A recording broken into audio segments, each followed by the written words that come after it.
And now for all the global entertainment and culture news, Judita da Silva joins me now live from London. Hello, Judita. Good to see you. Are you there? Okay, there you are. Good to see you. Okay, let's start, from the festival scene.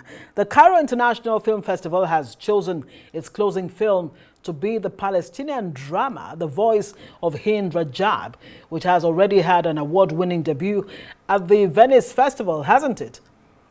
Yes, it's got the Silver Lion, which is the second highest award for by the Grand Jury Prize, and it's kind of been gaining momentum just through the festival circuit because we know it's produced by Plan B, owned by Brad Pitt, Film 4 here in the UK. It's backed by A-listers like Joaquin Phoenix, who went and did the red carpet debut in Venice with them. It tells a true story of just over a year ago, the young 6-year-old girl, Hindra Jab, who put in that desperate call to the Red Crescent when the car she was trying to escape in with her family was under bombardment by Israeli forces. Her whole family passed away, and despite their desperate attempts to save her, she was killed as well as the paramedic officers of the Red Crescent who tried to save her.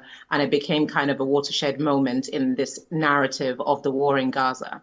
So there's a lot of powerful feeling. It became the longest standing ovation, I think around 28 minutes Wow. at the Venice Film Festival. And now Cairo has said it's going to close their festival as their official selection for the end from when this festival goes on from the 12th of November to the 21st. So it's a very prestigious showing, and it's going to be the African debut of this film that is made by a Tunisian director with French backing and is the official Tunisian selection for the Oscars international category.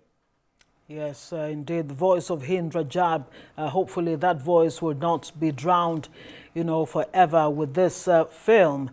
Now, as the festival season unfolds around the world, just like award season, it will end in Africa. So looking to the globalization of African festivals like Cairo, would you say that films like The Voice of Hind Rajab help to broaden their appeal?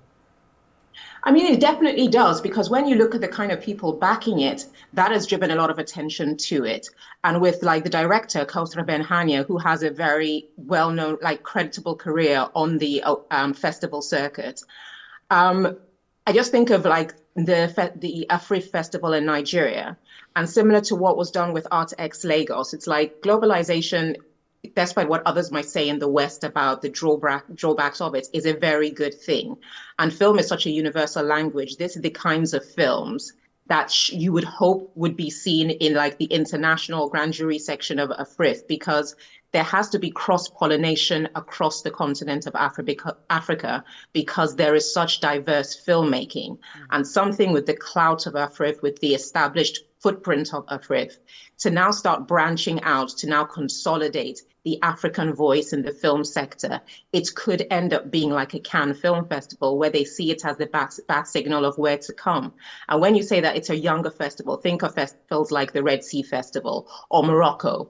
The governments and the powers that be really throw a lot of money at it.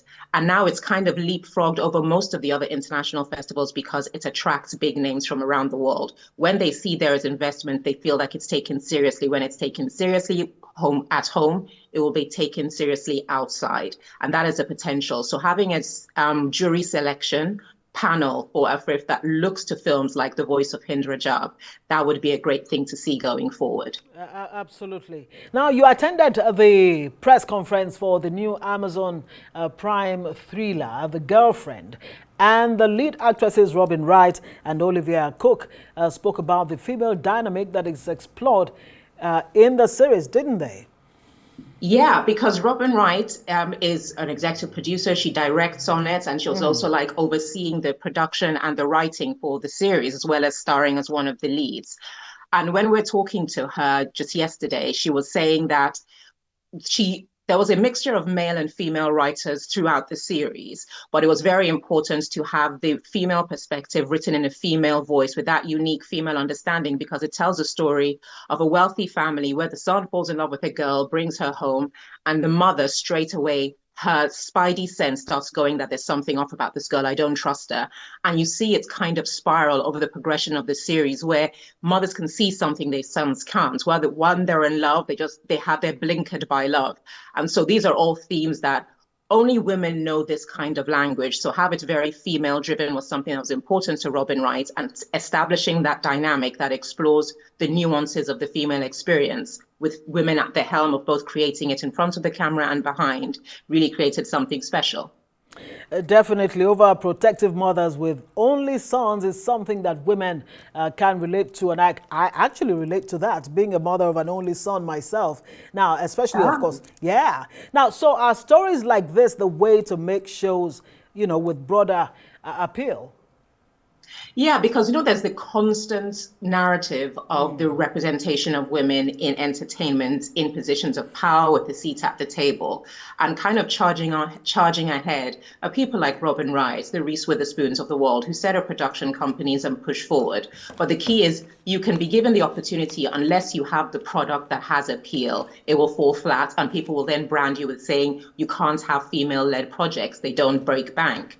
But when you now it's based on a book written by a woman, when you now speak to something that like muscle memory, which is the female voice, the female's perspective, the female experience, you create something that's just universal, black, white, blue, or orange. And that is how you broaden your audience. And because it's on streaming, it's ubiquitous. So you have the chance to now have a base of people who recognize these names that don't even come from your country because you told a story that's universal. Absolutely. Judita da Silva, thank you very much for all the interesting entertainment stories you brought us tonight. And I do wish you an amazing weekend. Do you have any plans for the weekend before we go? The usual. I'm going to eat and sleep, as always. You can trust me on that. You can be sure that's exactly what I'm going to be doing this weekend. Thank you very much. Have yourself an amazing weekend. Yes, indeed. Okay, so thank you so much, our viewers, for watching Newsnight tonight. It brings us to the end of this edition